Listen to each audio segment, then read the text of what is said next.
Okay, so I have a few things up here. So I'm gonna just start now. So you can see Drift Protocol. It's running on Solana. Um, you need a little Sol to pay for fees and to open an account. Um, but once you've opened an account, it's pretty easy, and you should see pretty much this, right?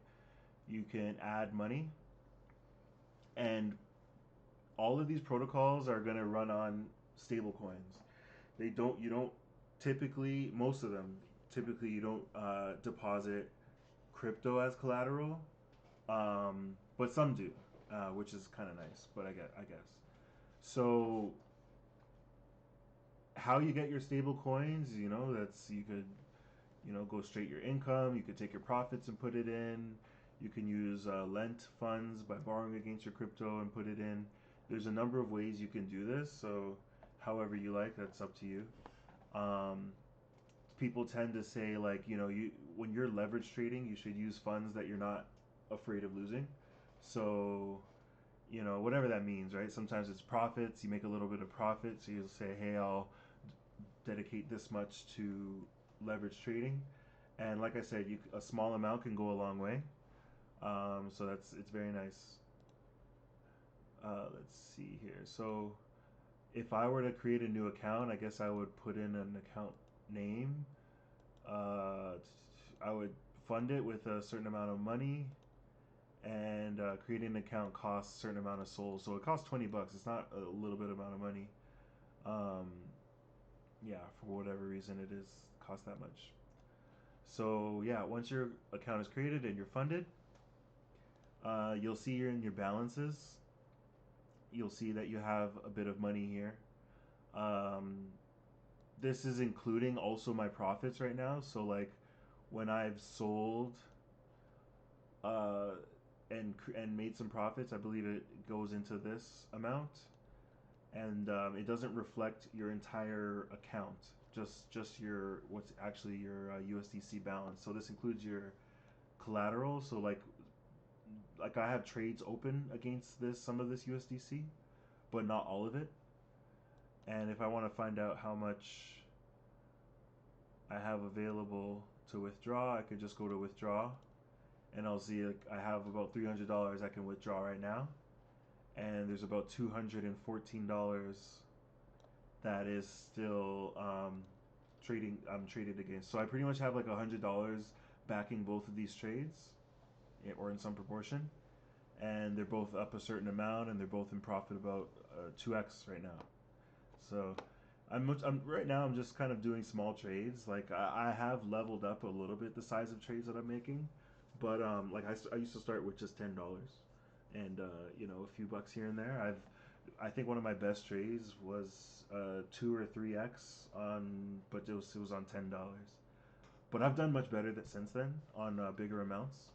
And all you have to do is just scale it up. Once you get comfortable with trading, you can scale up the size. So you definitely should not start with a lot of money. You should start with the small amounts, because what's nice about these platforms is they don't impose like massive limits. Like the smallest amount of soul I can buy right now is like I could probably get away with. I could just type this in. Yeah, I can open a long for this much for point one soul. I can open a long for $10. Let's see if I can go even smaller. Uh, yeah, so the smallest amount is like point one soul, but that's just this one. So like with, you could probably do even less. I don't know. So before I move forward, does anyone have any questions? Like before I get into like the charts or like actually opening and closing a trade, just like the basics. Okay. By the way, Drift is a decent size protocol in terms of like volume, interest, and they don't have a token. There are so many protocols out right now that have no tokens, and plenty of them are leverage trading platforms. So you don't have to farm all of them, but pay attention to some of the top ones. and you'll see quite a few options. So if you don't use drift or you don't like drift, you want to use an EVM one, using EVM one. Just make sure that it's within your expectations of like what you want to get out of it. Um, but yeah, drift is gonna do an airdrop. Like you can see it up top here, I have 76 points, so that's tied to like my trading performance. Next drop, March 15th. I don't know too much about this, so like let's read this real quick. Like points are rewarded for trading volume, providing liquidity to the order book, and balance after January 22nd. Uh, a snapshot of past activity has already been taken, so I've been trading on this before then actually. OG points will be rewarded. Activity from Drift's inception up until January 22nd will be distributed after the points program ends. This includes activities like insurance, funding, staking, lending, super staking, etc. They have a lot of stuff going on too, so it's not like they're just a perpetuals protocol, like a leverage trading. They'll do like insurance fund staking. So it sounds like insurance for DeFi hacks or collapses and stuff. Lending, just in general lending, and super staking. I have no idea what that is, so it sounds interesting. So stuff like that is you want to see, and a lot of people do talk about this project, so it's cool. Yeah, so boosters. Oh, interesting. So this tells you some things you can do to get extra points, but these are all done. These all ended, but there may be more. So keep an eye out. Like one thing I do want to mention is like a lot of protocols right now are doing like point systems. So when they drop their alpha, sorry, not their alpha, when they drop their tokens and stuff, they do it based on like the point systems that you're kind of goading for. So yeah, whether it's a test net or it's live mainnet stuff, these point systems are becoming a little bit more popular. So um, keep an eye out for that stuff and just gamify it.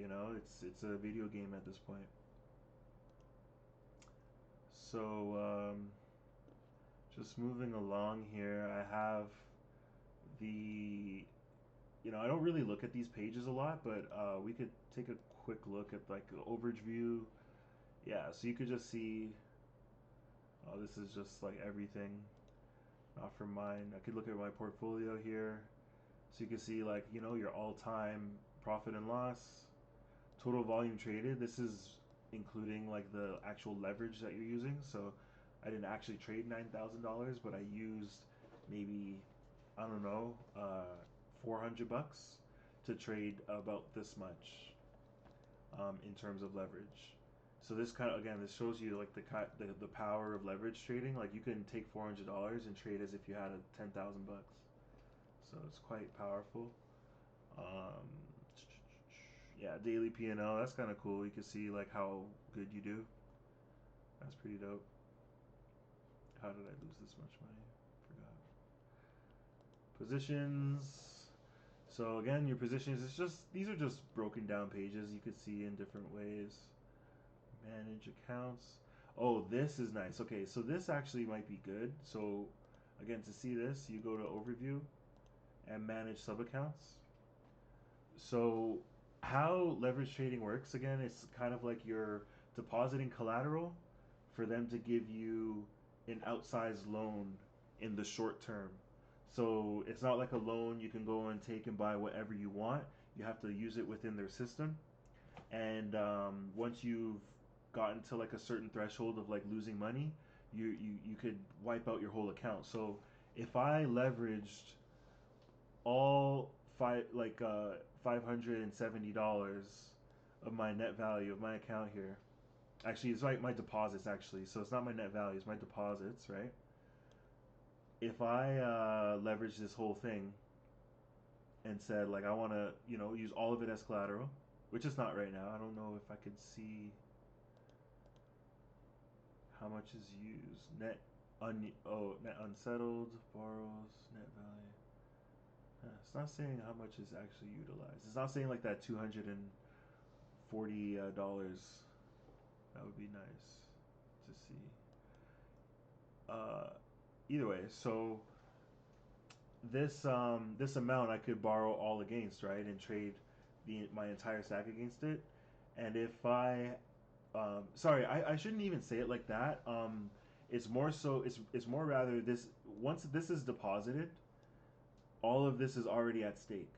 So if I were to go and like leverage even like $100 on a trade, but I left that leverage open and no stop loss, like I just could just get completely liquidated, then there could be a chance where I could lose all $500.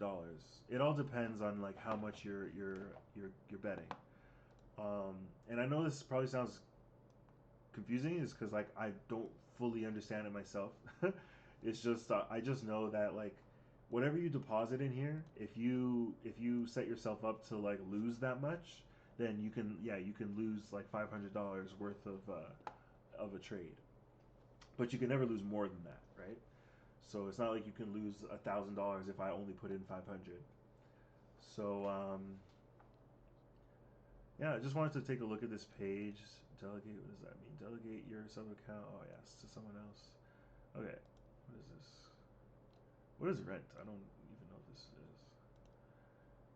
Am I earning sold for this? The base account rents can only be claimed by deleting. Oh, I see.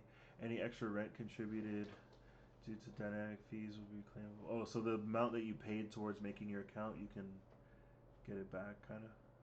Interesting. Okay, whatever. Okay, let's go to the trading page. Spot is just like a regular trade assets with up to 5x leverage. Swap 5x leverage you could. Perpetuals is where you want to be when you're really doing like leverage trading. And let's see here. So let me look for something like I can long. Maybe I could just long say. I don't want to do a position I already have open because I want to show you guys what it looks like when a new position's opened. Um, but a say would be a pretty decent long right here. Just seeing where the price is sitting at. Uh, just gotta check my. Just give me a sec, guys. I'm gonna get a quick drink. I'm thirsty as hell.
Okay. Okay, I'm back. So, I was going on about finding an entry. So, Tau, that's an entry, you know. Aptos, I've been kind of wanting to get in on optimism and arbitrum. I like arbitrum a lot more than optimism, and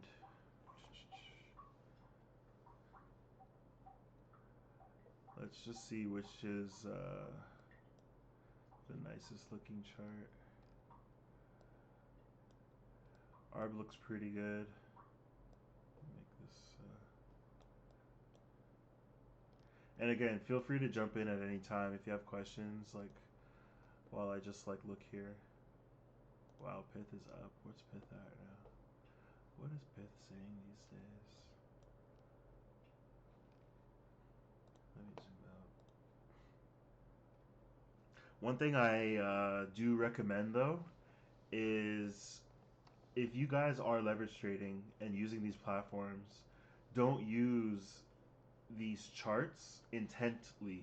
Like, don't use it as your main chart. You should be using like the main trading view charts, as you can see here,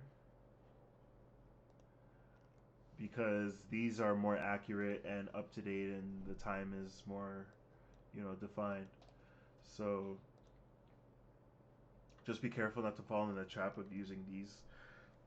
Obviously, you should keep an eye on them and keep an eye on the price and stuff, but you do want to not fall for that. Okay, Pith. No, we're going to look at Sui a little bit. Like, there's four that I really like, because like I'm not trading necessarily like meme coins or anything, but I want to trade projects that are have like big narratives behind them, or just like massive money, massive longevity ahead.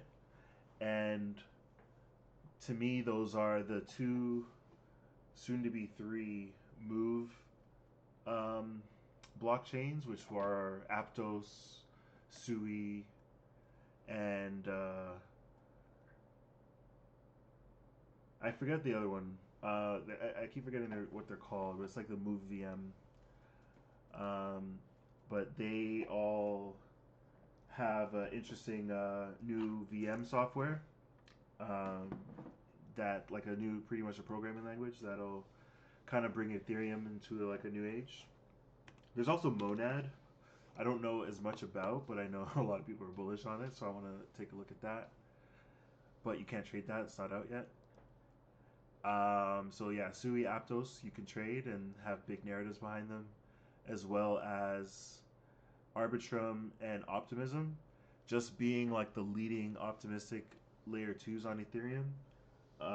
When this layer two proliferation really starts to unfold, you're gonna see those ones pull ahead even further, as like the favorites.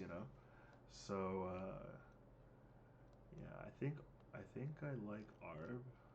Oh no, was it Arb?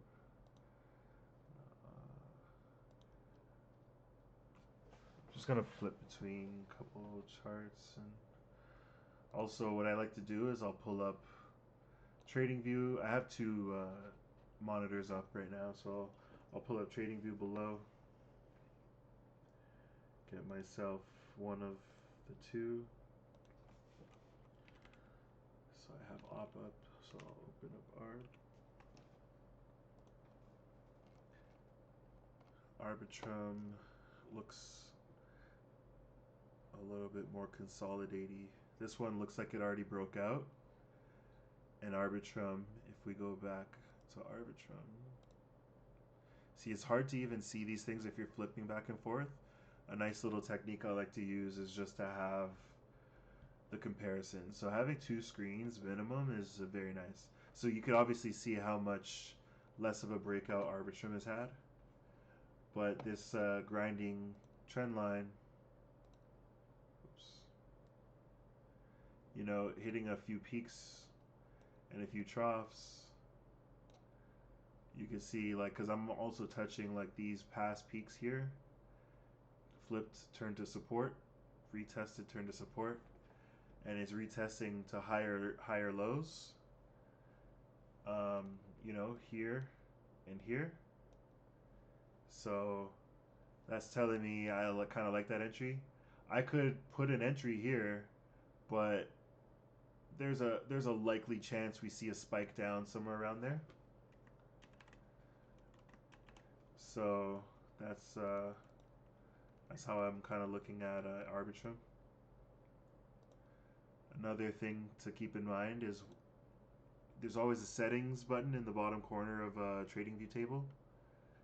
And if you're really zoomed out like this, like I am, you can go logarithmic. This didn't make a huge difference, but on older charts, drawing out the log scale kind of helps. Because this does help. Like I drew that trend line, but if you really look at the trend line, it's a lot different, right? So my target could change based on like that higher time frame look. Like this is really the trend line, if anything, on the log scale. And what is a log scale? A logarithmic scale is if you zoom out here. If I were to zoom out a lot, okay. On a log scale, this looks a certain way, but if I were to go to regular, it looks like completely squished, right? So a log scale,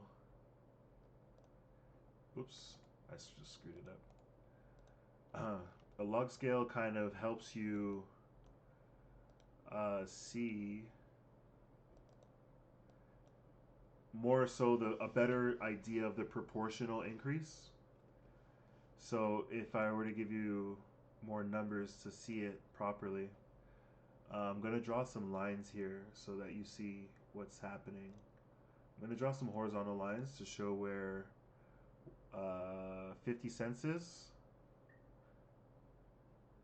Another line to show you where $1 is.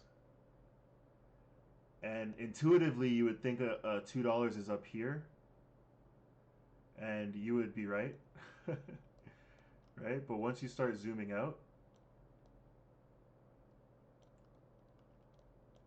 oh, am I on log scale? Hold on, I am. Hold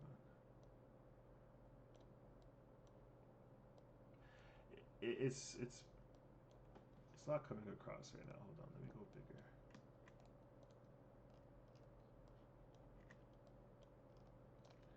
So I'm gonna do this first on the log scale, and then we're gonna switch it back and forth, and we'll see how it's changing. Oh shit, I don't have my tools. Oh damn. Okay, so I just gotta draw like this. So then we'll go $4. I'm just gonna double. I'm not gonna do every dollar. I'm just gonna show where it's doubling. $8.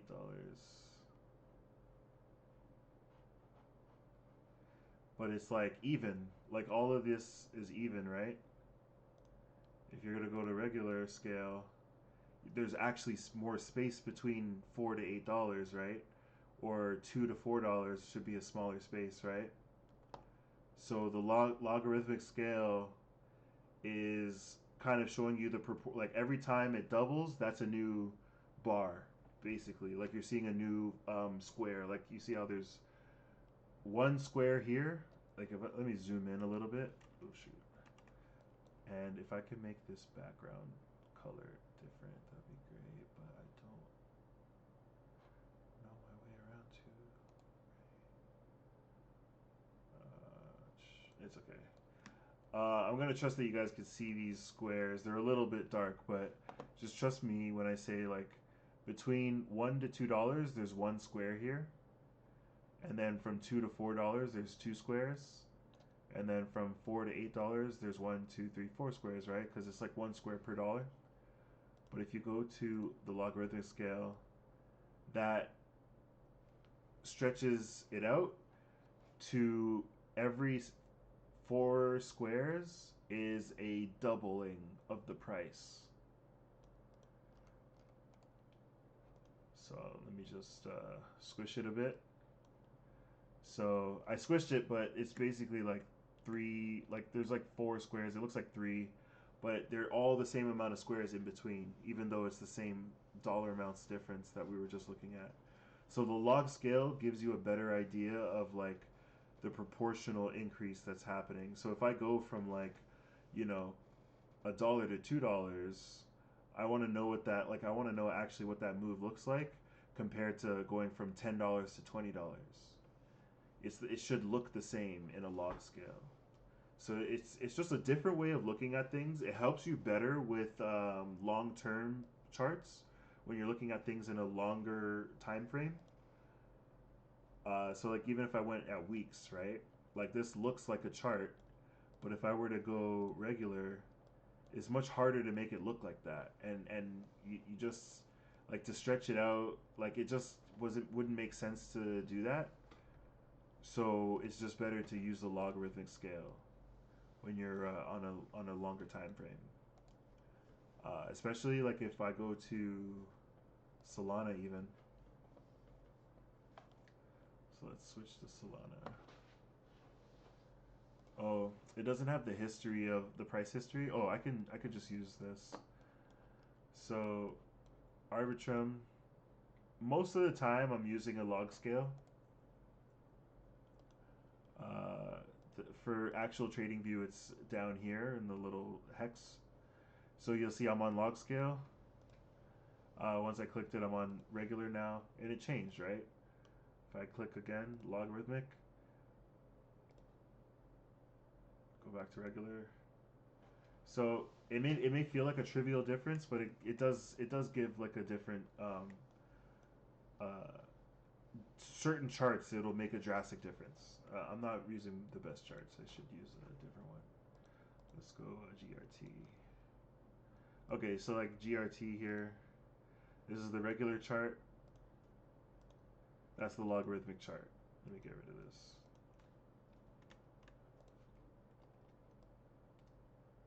Right, so the log chart is more spread out. You can see things better. Right, especially in the lows, you can see things better. Versus if I go back to the regular chart, everything's squished and much harder to read. So that's a pro tip for you guys. You know, these all of these small things you don't want to treat as like optional. Like I'm kind of showing you guys things that are like very important to keep in mind when you're looking at charts. And again, I know I'm jumping around a little bit here. I described a little bit what trading is. I haven't actually made a trade yet, but I'm just like, as I'm looking for that chart, which I think I found, I just wanted to explain some of the criteria I use to make those decisions. So, let's go logarithmic here. And if you ever like find yourself like, oh shit, how do I get out of this? Just go reset chart, and you can kind of get back home. So if I go on a smaller time scale, so when I'm actually like trying to plan a trade, right?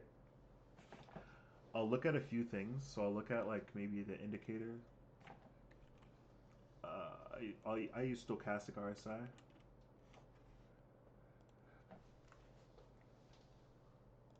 Oops. And I don't know if it has it, but let's see. No. So I can use the Williams alligator. So, yeah. So this tool I like to use, the Williams alligator, kind of gives you a good idea of like momentum shifts. Like when this green line goes from being below the red to going above the red. It's generally a bullish sign of like continuance. And this is just started. Like this is really like, if we were to measure this, right? Yeah, like, well, this is not very much history. Arbitrum's a little older than this, but Arbitrum has always been around $1. If I pull it up on our other one here,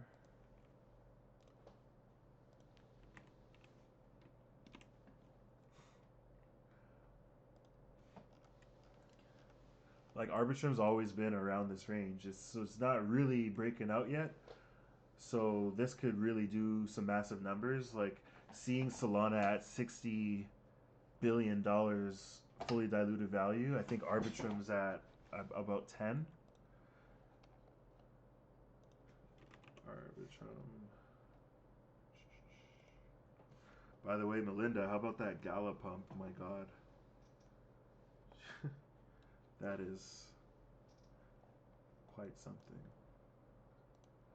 I'm about to start looking at my old wallet, see if I have any.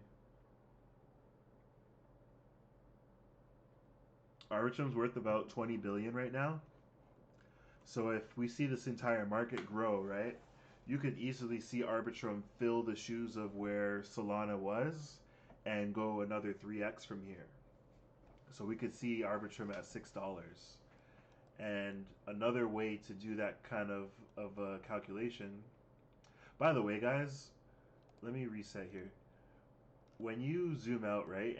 Like if I click my my map or my drawing and I want to like go up or down, one way you can make that happen is you kind of change the scale on the right side here.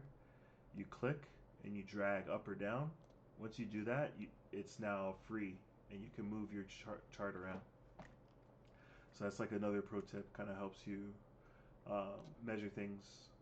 So I want to take a look at, no, let's see, that's the wrong way to do it. So I want to go take this tool. It's called the Fibonacci retracement tool.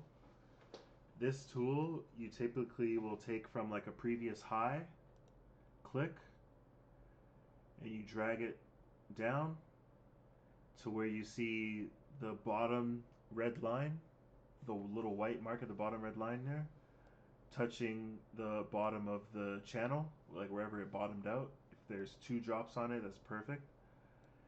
Oh, and then you can use this to see where the next rejection lines are going to be.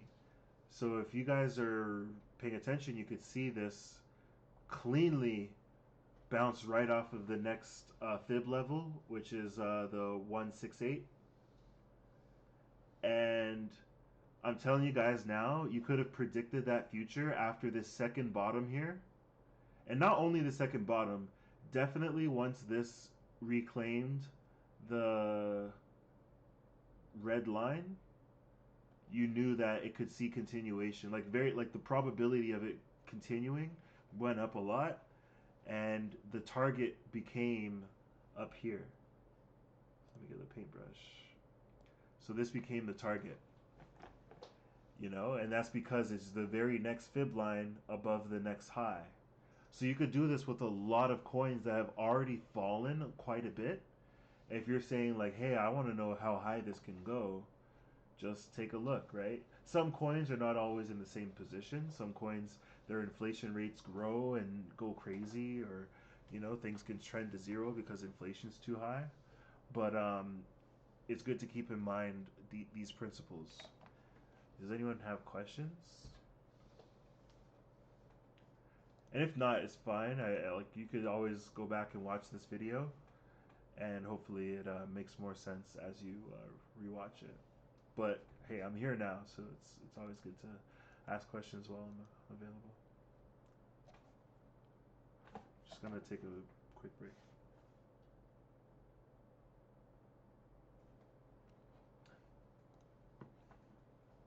Mm-hmm.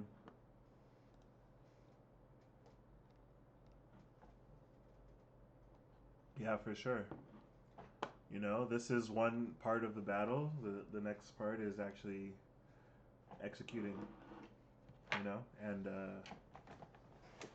pulling the trigger. And another really big part of it is practice. I'm not really showing you guys much yet, right? Like I shouldn't say that. Like I've showed you some decent like indicators and ways to like look at things, but all of that stuff is like out there. Like I've shared quite a few videos already that do what I'm talking about. I'm just kind of putting everything in one condensed format so that it's kind of easy to digest. Hopefully it's easy. I didn't I didn't make any structure or anything to this, but it's kind of like a lecture. So the stochastic RSI is like another indicator you can kind of use. Like there's a lot of indicators, right? So like stochastic I kind of use. I wait, not completely black and white. Like I only buy when it's below this range, but there you get a feel for it over time. How you can think, okay, well, because it's done this before in the months before, it may not reach the entire bottom. It may curl back up and go somewhere like this, or may not go that high, but these things can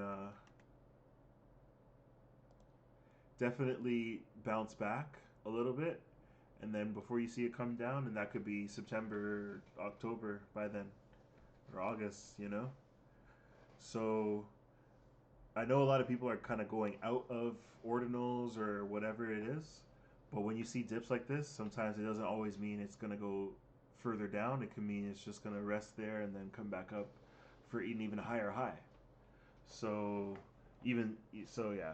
there's a lot of indicators. I could make other episodes about indicators, but I did want to kind of get you guys started on like leverage trading, what leverage is, um, you know, short of me actually opening a trade, like this is the thought process that you go through before you like open a trade, and then there's other things like there are stop losses which you should know about. There are take profit limits and stuff like that. When you like right now, I'll go into link and I'll go stop loss. I could click it from here. Or I could just click it here, right?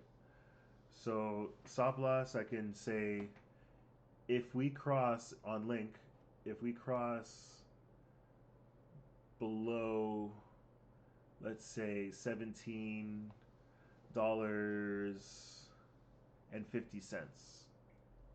or no, like let's go $17.35. So if we see this coin go down that much, it's safe to sell. And if you were to sell, you'd still be in profit because you're hold on, because you're selling before you bought in. But you could do all of that automated, right? Like you can set up a trade, it goes up and up and up. You're like, wow, like I want it to keep going up, but I don't want to because I don't want to sell right now.